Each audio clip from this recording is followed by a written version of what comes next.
Henry was 6 when he became unwell. He'd been having temperatures on and off, although it hadn't stopped him doing anything.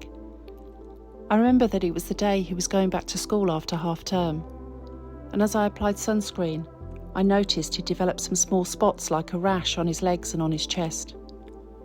We decided to get him checked out at the hospital, as when we rolled a glass over them, they didn't disappear. Henry had bloods taken in the emergency department and had some other checks by the team there. It was the middle of the afternoon when we were taken to a room where there were 2 consultants and a nurse who sat with Henry and my husband Wah and me. The doctors talked to us about the tests and the checks they'd completed. Our world literally imploded when they said the words, "I'm sorry, the tests have shown that Henry has leukemia." We didn't know how this could be possible as he was so full of life into everything. Just that week he'd been swimming, been to the cinema, seen family, friends, ridden his bike and climbed trees. But it was true. And Henry was blue lighted to intensive care in the clothes that he came in. Following further tests and procedures, Henry was formally diagnosed with acute myeloid leukemia, AML. He underwent intensive, harsh treatment under the care of several hospitals and different teams, and our local children's community nursing team. He spent a considerable amount of time in hospital receiving treatment and having supportive care to help with the side effects and everything else that goes with a diagnosis of AML. Despite having brief respites from treatment, he subsequently relapsed twice, requiring both further intensive treatment and a stem cell transplant. Sadly, he died in February 2022, aged 9 years old.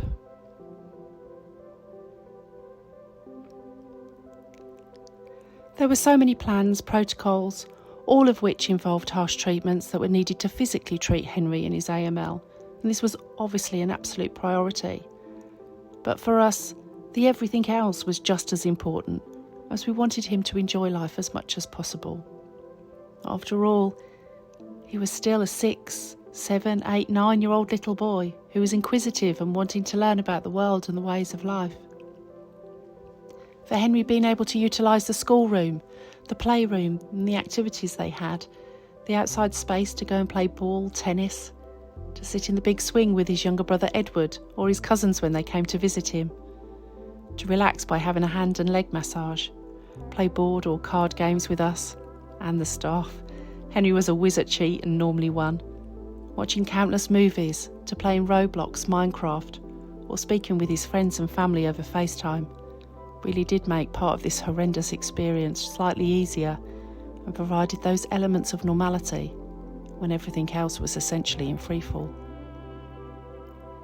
One thing we quickly realised was that the Wi-Fi was incredibly poor in whichever hospital we were in. This caused no end of arguments and stress as we tried to make the connections so that Henry and we could log on to whatever game he was playing, to FaceTime his friends whilst playing games, or to use his no isolation robot that had been kindly loaned to him by a local charity. The robot, nicknamed Tom, sat in Henry's classroom and became his eyes and ears by linking to an app on his iPad, allowed Henry to take part in his school class activities, whether that be maths or an English lesson, or even serenading his friends in the playground with their favourite songs. In later months, I required the connection so I could log on and work from the hospital. I became known for working late in the evening when the signal was better and I could log on and complete my work while I sat by Henry's bedside. I remember we used to be balancing the phone on shelves, ledges all over the place, just to try and get a good Wi-Fi signal and one that was strong enough to do the things that we wanted it to do. When Henry relapsed for the first time, it was May 2020. The world was in lockdown due to the COVID-19 pandemic.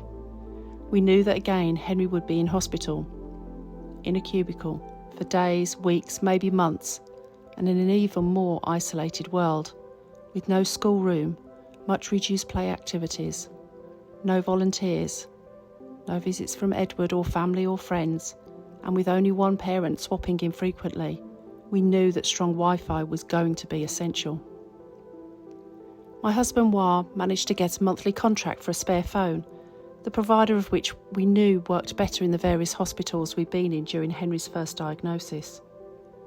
This was an added financial burden that we didn't really need and couldn't afford, but we knew it was absolutely essential to help support Henry's mental health and that of Edward, his younger brother, and of us.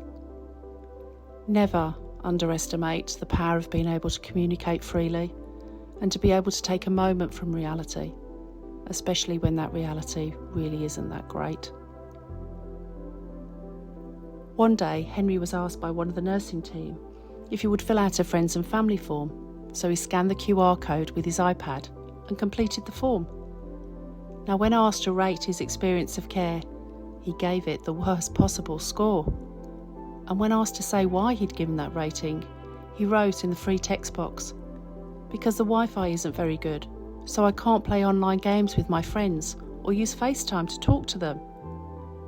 Now, I was slightly taken aback by what he'd written because he hadn't said that the nurses were great, my team are amazing.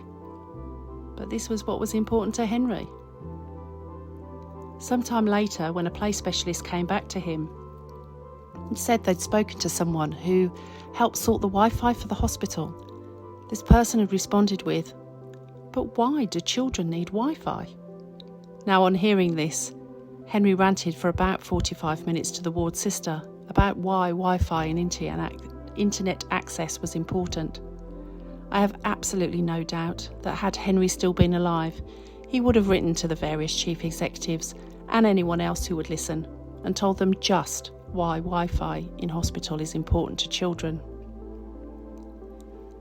Henry always wanted to help others. It didn't matter who you were, how old you were, or where you were. He would do his best to help in whichever way he could. It was important to him. And so it seems fitting that we aim to make a difference to the experience of others who have to spend time in hospital, for whatever their reason. His legacy will be that something will change.